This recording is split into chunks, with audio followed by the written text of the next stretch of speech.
Oops, teka lang par, baka naghahanap ka ng sasakyan na may voice command? Cabanatuan City.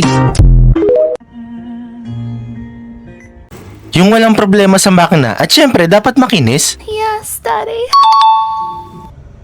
Syempre dapat yung may dashcam na din for your safety. Front and back na yan mga par. At higit sa lahat, naka 9-inch Android head unit with CarPlay na din yan mga par. Yo, what is up mga bossing? Another day, another car na naman tayo. Ngayon ay meron tayong available unit, Hyundai Accent 2016 acquired manual transmission. Check nyo to mga par, 4 na gulong, makapal lahat, pare-pareho ang kondisyon at nasa around 90% pa ang kapal niya. Kaya siguradong hindi nyo naiintindihan ang palit gulong sa mahabang panahon. Tara bossing, pakita ko naman sa inyo yung loob. Yun no, kita mo na agad yung linis sa talaga. Naka-premium leather seat na din yan, naka-diamond tip dish matting na din. At higit sa lahat, naka 9-inch Android head unit with CarPlay na din yan mga par. Idagdag mo pa yung steering wheel cover niya na bumagay sa kulay ng sasakyan. Naka visor na din yan with black door handle cover na din. Tara mga par, pakita ko naman sa inyo yung backseat. Backseat niya mga bossing, syempre naka leather seat na din yan with premium deep dish matting. Syempre mga boss, matik ya, komportable ka dito sa backseat. Isa ang Hyundai Accent na may pinakamaluwag na space para ready sa kahit anong outing. Weekend getaway. Tara, ikutan natin yung buong likod ng sasakyan. Kita nyo naman, sobrang kinis at maayos. Bumper, tailgate, presentable buong unit. Pwedeng-pwede sa masiselan. Black top na rin siya mga par, meaning kulay itim na yung bubong niya. Kaya dagdag pogi points kung itong unit ang kukunin mo. Oo, ikaw nga, kaya wag ka na magdalawang isip. PM mo na ako. Galing ha? Wow naman! Wow! Kaya kung umabot ka sa part na to, alam kong may nagustuhan ka na sa sasakyan.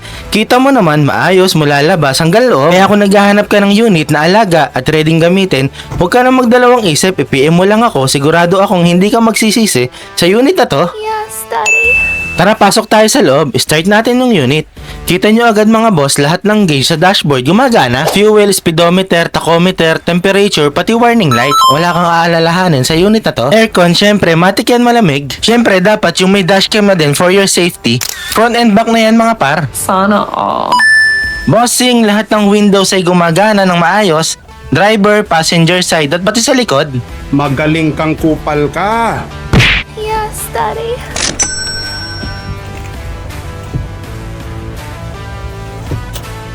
At higit sa lahat, naka 9-inch Android head unit with CarPlay na din yan mga par. Nice.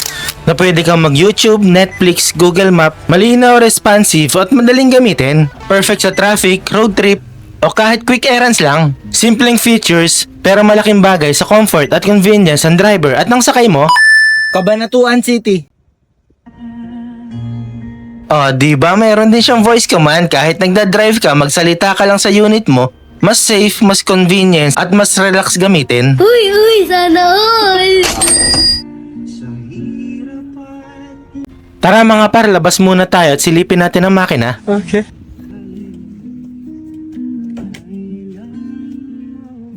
Kita mo naman yan, bossing. Napakakinis, presentable kahit anong anggulo. Ganito yung unit, kahit ikutin mo ng paulit-ulit, hindi ka magsasawa. Kita mo naman, bossing, maayos ang tunog, maganda ang andar, walang kakaibang ingay. Kita mo rin na malinis at presentable ang engine bay, tanda na inalagaan at hindi pinabayaan.